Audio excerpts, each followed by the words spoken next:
Out of this story, the FDA is taking what it calls historic first steps to make new rules to reduce nicotine in cigarettes to make them less addictive.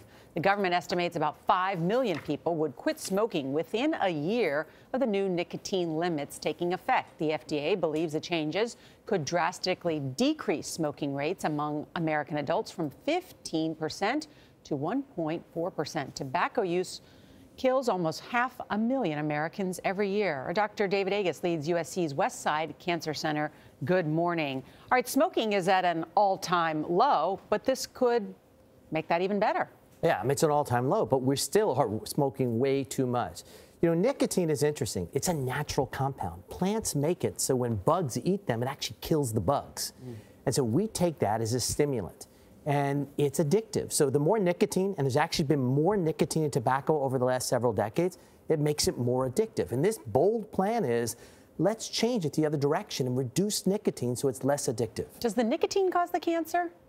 We think it's the tar and the other impurities that cause the cancer, but the nicotine causes the addiction, which keeps you to smoke. So it becomes this circle. So if somebody's addicted, wouldn't they just smoke a lot more cigarettes?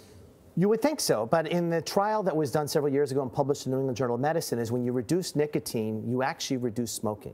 And especially the teenagers, the new smokers coming on, lower nicotine, they're going to smoke less. So we have to watch out for that, but there really is a plan here, hopefully, to reduce smoking in this country.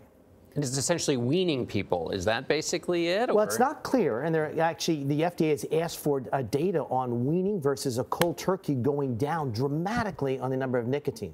You know, we say smoking's an all-time low, but still 480,000 deaths a year attributed. This is the only consumer product, when used as directed, will kill half of the long-term users. The tobacco you're talking about. Tobacco, yes. So the tobacco companies, you reached out to some of them. They say they will work with the FDA while it formulates the nicotine limits. So do you think reducing the nicotine limits, you're a cancer doctor, is going to make a big difference? Damn straight. I mean, you reduce nicotine, you reduce the dependence. This is an addictive drug. So people smoke less, there will be less lung cancer, less heart disease. How much do they have to reduce it, David? So do you have an answer? We don't know, but we Yeah. think it's going to be pretty dramatic. 75, 80, 90% reduction in the nicotine and tobacco. Is vaping safer? We don't know. I mean, the jury's still out. Vaping is a delivery route for nicotine. So it's still getting nicotine in the lungs, but you need a carrier molecule. So the safety of vaping is still under investigation. Thank you. Thank you, Dr. David Agus. Always good to see you. Thank you, guys. Great to see you.